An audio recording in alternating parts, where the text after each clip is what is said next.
Hey guys, it's Scotty. So, if you're watching this video, it's probably either because you're already a subscriber to my channel. If that's the case, thank you so much. Appreciate that. Please continue supporting the channel. Or it's because you enjoy drone flight videos, which is primarily what I post on this channel now. Or it's because you may have some interest in the Hubsan Zino Pro,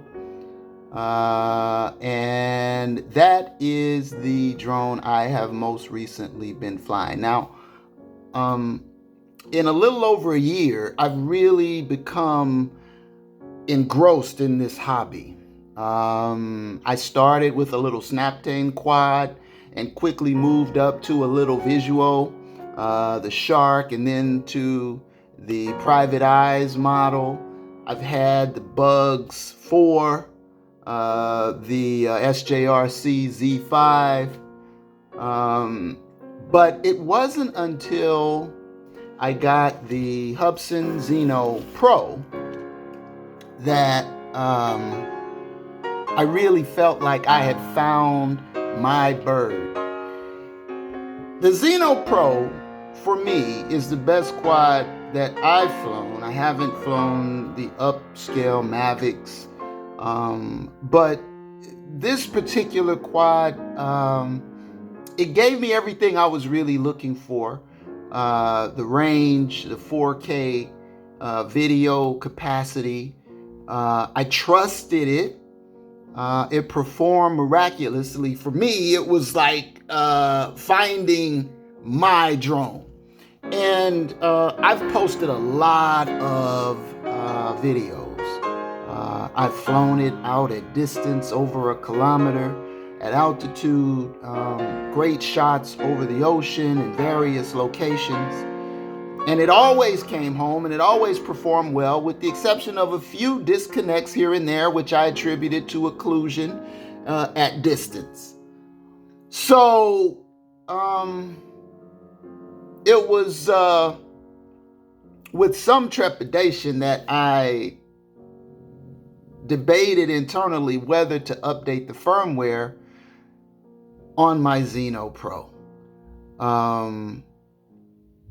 About 2 weeks plus ago, I first started getting wind of the firmware updates that were available, and that the increased functionality that these updates would provide.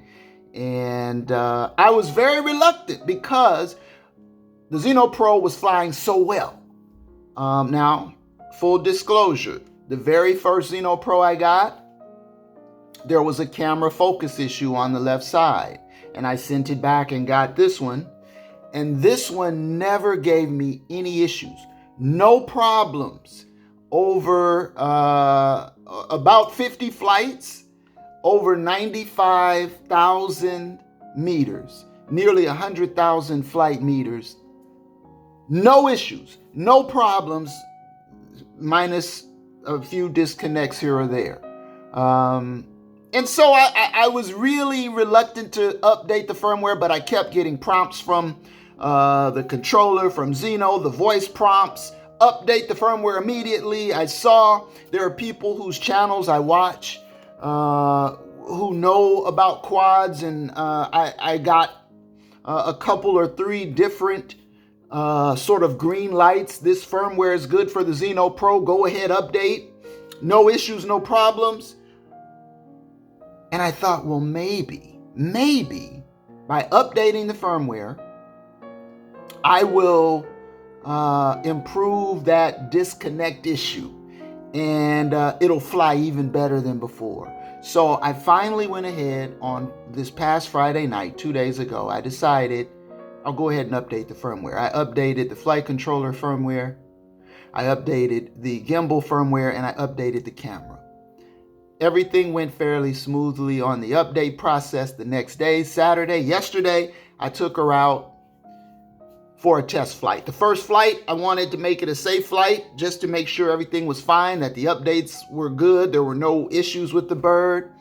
She flew beautifully. In fact, I even remarked, I don't know if my Zino Pro has ever flown any better than it did after the update on that first test flight. So I said, okay, she's good. Let's take her on a more epic flight. I got a notification that my SD card was full. So I switched SD cards. I put in a freshly charged battery, went to a slightly different location, checked everything on my pre-flight list, had 16 satellites, bounded, everything connected. I was in all the right modes, set to fly just like always, just like normal. Auto launched, and immediately I knew something was wrong. She started circling, toilet bowling very intently. So I tried to bring her down, and she, instead of landing, she started to fly backwards at speed.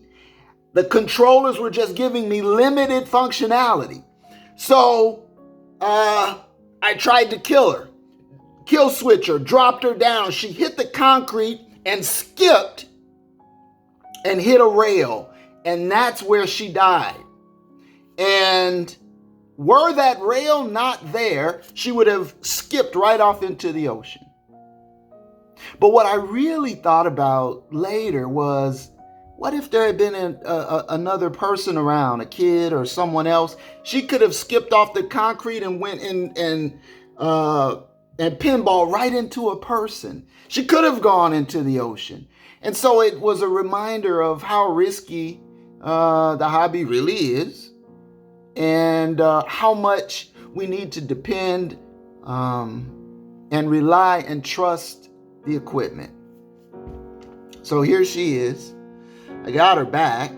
She has prop damage, obviously, not to mention whatever else damage. But I don't trust her anymore. And so now I'm not really sure what I'm going to do, but I'm 100% certain that that crash was the result of updating the firmware the night before. She had never performed in this way ever until I updated the firmware. Never a hint of a problem. And I believe with all my heart, had I not updated the firmware, I'd still be flying with confidence a pristine bird to this day. So a warning to the wise: if your bird is flying fine, ignore the upgrade, update notifications and just fly it. Don't update the firmware if you don't have any real reason to. Take it from me, because I'm regretting it today. So I just wanted to warn you guys and let you know that usually my channel is about flight videos and not so much the conversation, but this was something that I felt was important, and I wanted to make sure that if you've got a Zino Pro and she's flying well, my opinion, leave her. It's much better to leave as is than to risk updating and have a catastrophe occur, which is what happened to me. All right, so for me, I hope to be back up in the air again soon with more great flight videos. I'm just not sure what bird it will be. I don't know whether to get another Zino Pro or to look at the new Zino 2, or maybe move away from Hubsan altogether. Just not sure at this point, but I wanted to let you guys know at least that much. So appreciate it. See you in the sky.